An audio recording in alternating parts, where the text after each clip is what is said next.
তো বন্ধুরা, আপনারা কেমন আছেন? আশা করি ভালোই আছেন। আমিও আপনাদের দয়ায় ভালো আছি। এখন আপনাদের দেখাবো লাইয়ের চোচা দিয়ে মাছের মাথা দিয়ে ভর্তা করা। সঙ্গেই থাকুন। মরিচ ভেজে নেব, শুকনো মরিচ দিয়ে ভর্তা করব। মাছের মাথা, তারপরে মিষ্টি লাইয়ের চোচা। কে কে পছন্দ করেন অবশ্যই কমেন্ট করে জানাবেন। ভর্তা করলে খুব মজা লাগে। তেল দিয়ে নিলাম, তেল দিয়ে মরিচ ভেজে নিব, নিয়ে তারপরে ওগুলো দিব।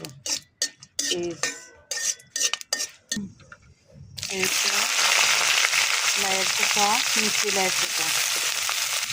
মাছের মাথা দিয়ে দিব, এই তো রসুন দিয়ে দিব, পেঁয়াজ দিয়ে দিলাম,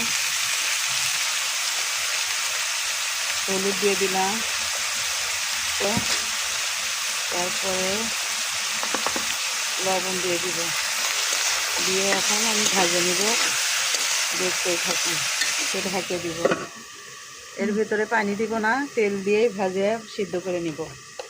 মিষ্টি লাইয়ের চোষার ভর্তা বানালে অনেক মজা লাগে, ঠিক আছে, অনেক স্বাদ। একদিন আপনারা খাইয়ে দেখবেন যে কেমন ভালো লাগে। এই তো ঢেলে দেওয়ার পরে আরও কেবল হলো ভাপ উঠছে। এখন এরকম করে ভেজে নেব, বেশি করে লাল লাল করে ভেজে দিয়ে তারপরে নামাবো। ঢেকে দেব। এই তো ধনে পাতা দিয়ে দিলাম এর ভিতরে। ধনে পাতা দিলে একটু স্বাদ বেশি লাগবে, তাদের জন্য ধনে পাতা। এই তো আমার ভাজার কালারটা আর একটু ভেজে নেব। তো আমার ভাজা হয়ে গেছে, এখন আমি ঢেলে নিব। এগুলো পাটা পিষে ভর্তা করব না, এগুলো ব্লেন্ডারে ভর্তা করব। সঙ্গে থাকুন। এই তো এখন এই ভর্তা ব্লেন্ডার করব, করে ভর্তা বানাবো। কিসের জন্য? পাটাত পিষে ভর্তা করলে স্বাদ লাগে, কিন্তু মাথা তো, ওই জন্য আজকে ব্লেন্ডারে করে নেব।